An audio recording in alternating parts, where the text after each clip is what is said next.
त्याच्यातल्या उणीव आहेत त्या सांगितल्या पाहिजे आणि ते त्यांच्या उत्तरात आलं पाहिजे. इतक्यात प्रवीण जे उभे राहिले आणि त्यांनी मला थांबवण्याचा जो प्रयत्न केला, त्यांना असं म्हणणं होतं का हे शिस्त नाही आहे, सभागृहाचं कामकाज या पद्धतीने चालत नाही. ठीक आहे, आमची भूमिका शेतकऱ्याप्रती ठाम होती. शेतकऱ्याबाबत सरकारनं भूमिका घेतली, कर्जमाफीचं धोरण स्वीकारलं, त्याबाबत आम्ही शिंदेसाहेबांचं मुख्यमंत्र्यांचा आभारच मानतो. परंतु काही उणीव आहे ज्याच्यामुळं विनाकारण सरकार बदनाम होतं. ते बदनाम होऊ नये. तुमच्या उत्तरात सहकार मंत्र्यांच्या उत्तरात ते आलं पाहिजे, ते येत नाही आणि म्हणून त्याच्यावर झालेला वाद आहे. आणि मग आमचं मूळ कूळ सगळं शेतकरी आहे, आम्ही ते विसरणार नाही आयुष्यभर. त्याच्यानं काही जरी असलो तरी शेतकरी विषय हा फार महत्त्वाचा विषय आमच्यासाठी. आमच्या रक्तातून धामणीतून जे काही निघन ते अखेर शेतकरी आणि दिव्यांगाचा आवाजच निघेल, त्याच्याबद्दल दुमत नाही. सर, पण काल सभागृहात विधान परिषदेत तुमची आणि प्रवीण दरेकरांची जुगलबंदी पाहायला मिळाली. मग सहकार मंत्र्यांनी तुम्हाला योग्य उत्तर दिलेलं नाहीये तुमच्या प्रश्नाला? दिलंच नाही, त्यांनी उत्तर दिलं नाही. सभापती महोदयानं सांगितलं का तुम्ही या सगळ्या प्रश्नाबाबत तुम्ही बैठक लावा. त्यांनी आता इथं उत्तर दिल्यापेक्षा तुम्ही बैठकीतून त्यांच्या प्रश्नाला कसं समाधान करता येईल. माझं काय म्हणणं होतं का 22, 23, 23, 24 आणि 24 आणि 25 याच्या सातत्यानं 2 वर्ष भरलं पाहिजे. आणि खाली अधिक काय म्हटलं शासन निर्णयामध्ये 25, 26 आणि 26 आणि 27 हे पण भरलं पाहिजे.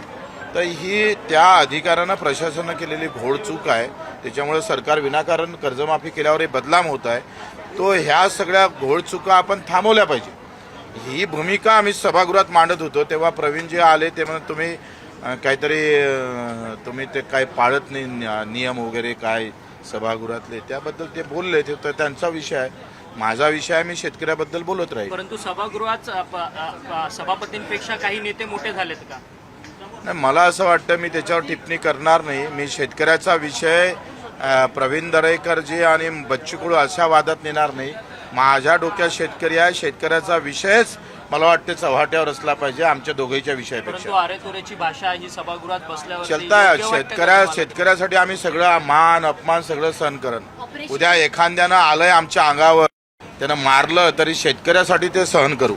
ऑपरेशन टायगर मध्ये मुख्यमंत्री देवेंद्र फडणवीसांची मध्यस्थी होती अशी माहिती मिळते. त्यामुळे श्रेयवादाची लढाई सुरू आहे की ऑपरेशन टायगर केलं कोणी, मुख्यमंत्र्यांनी की उपमुख्यमंत्र्यांनी? कसं आहे, पक्षात कोणत्या आले ते महत्वाचं आहे. शिंदे साहेबांच्या पक्षात म्हणजे शिंदे साहेबांनीच हा सगळा जो काही सांभाळला आहे ते शिंदे साहेबांनाच द्यावं लागेल. आता कोण मधात बोलत असेल, कोण येत असेल, हा नंतरचा भाग आहे. मुख्यमंत्र्यांचं नाव समोर येतं याच्यामध्ये, सगळं मुख्यमंत्र्यांनी केलं पाठवून. मला असं वाटत नाही, पण आखरी दोनही मिळून आखरी एकच आहे ना.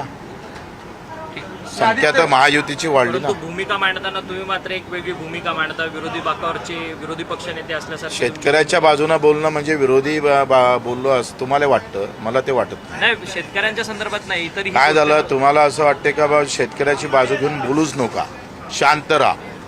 म्हणजे आम्ही काही अशा पद्धतीनं आम्ही या सभागृहात पाहणार नाही.